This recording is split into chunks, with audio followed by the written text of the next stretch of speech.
Key to occult initiation. Give peace a chance. Magic axiom within the circle of your action. Create every word you say. The initiate is he who has the Trismegistus lamp, the Apollonium cloak, and the Patriarch staff. Trismegistus' lamp is reason illuminated by science. Apollonius's cloak is full self-confidence that isolates the salvo from blind tendencies, and the people of the patriarchs are the help of nature's secret and perpetual forces. Trismegistus' lamp illuminates present, past and future lives in the consciousness of men and manifests the intimate intervals of the feminine heart. The lamp burns with a triple flame, the cloak is very folded, and the staff is divided into 3 parts. Number 9 is that of divine reflections. It expresses the divine idea in all its abstract power, but it also means extravagance in conviction, and consequently superstition and idolatry. For this Hermes made it the initiation number, because the reins initiated over superstition, and by superstition, he can only advance through the darkness, leaning on his people, wrapped in his cloak and illuminated by his lamp. Reason has been given to all men, but all know not how to make use of it. It is a science to be acquired. Freedom is offered to everything, but not everything can be free. It is a right that must be earned.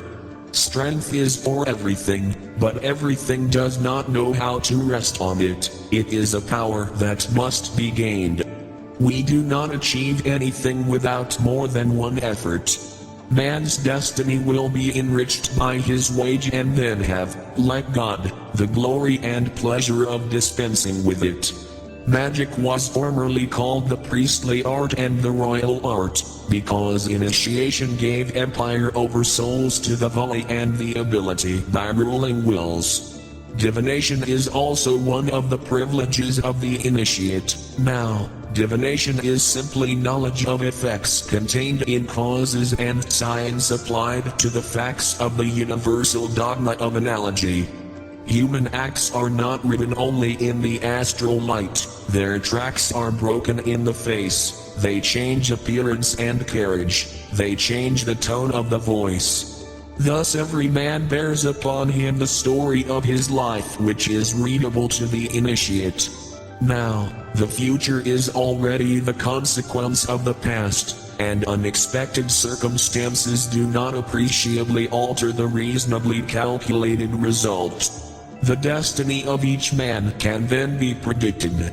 An entire existence can be judged by a single movement. A single rarity or weakness can be the portent of a long chain of misfortunes. Caesar was murdered because he was ashamed of being bald. Napoleon ended his days at St. Helena because he admired Ossian's poems. Louis Philippe abdicated the throne, as he did, because he carried an umbrella.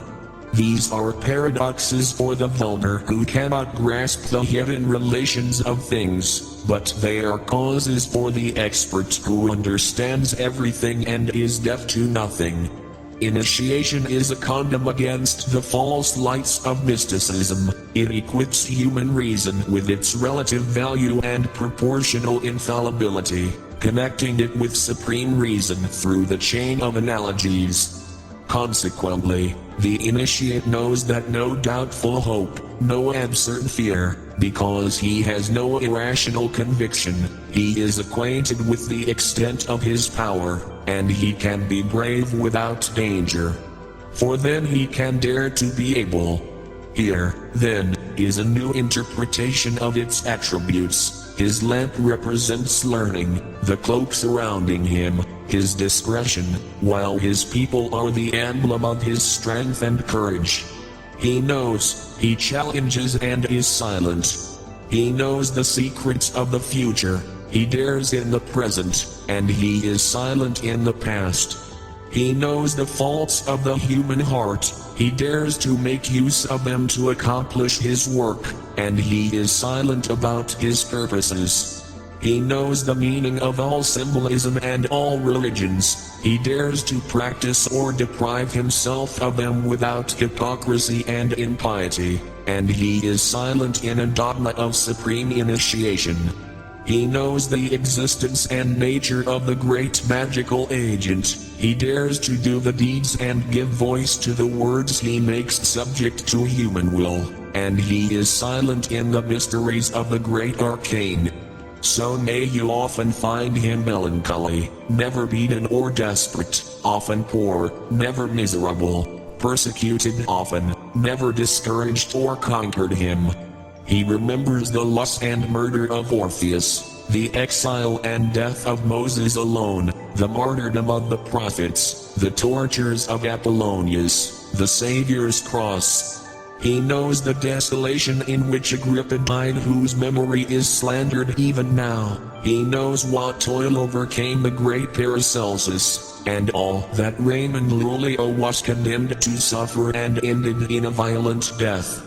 He remembers Swedenborg, who simulates madness and even misfortune, losing reason to excuse his science, San Martin and his hidden life, Cagliostro, who perished abandoned in the cells of the Inquisition, Kesset ascended the scaffolding.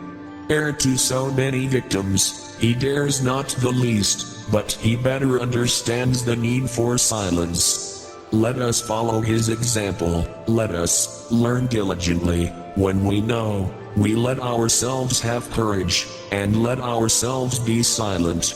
For the true initiate has to know, to want, to dare and to silence, and to silence is the most difficult in the ways of the path. Abbot Alphonse Louis Constant, Eliphas Levi. The Star Traveler decrees that all humanity may live good days, full of love, peace, light, and harmony. May the light be present in all hearts, leading us to awaken from consciousness to the work of Christ. May humanity live in the light, with the light, and for the light. So be it. Stay in the light. Friends and brothers, I want to thank you all for visiting the Star Traveler page. The contents are messages from the Masters of the Universe for awakening awareness and building a better world. Please share this page so you will be participating in building a better world. Be sure to click the bell to know each post on this page, as it is posted. Light a lot of light.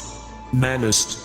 Number deumachanceapaz, number viajantidister, number webradiovosdosorixás. Text taken from the Dogma book and High Magic Ritual of my Master Eliphas Levi. Edited and adapted for this presentation by inspiration of the Galactic Federation for the Star Traveler. To Eliphas Levi and the Galactic Federation my eternal love and gratitude. With love for humanity and life in all its manifestations. Images reprinted by Sergio Carvalho, produced and adapted by Sergio Carvalho. Music, Sergio Carvalho 48 at hotmail.com. Star Traveler.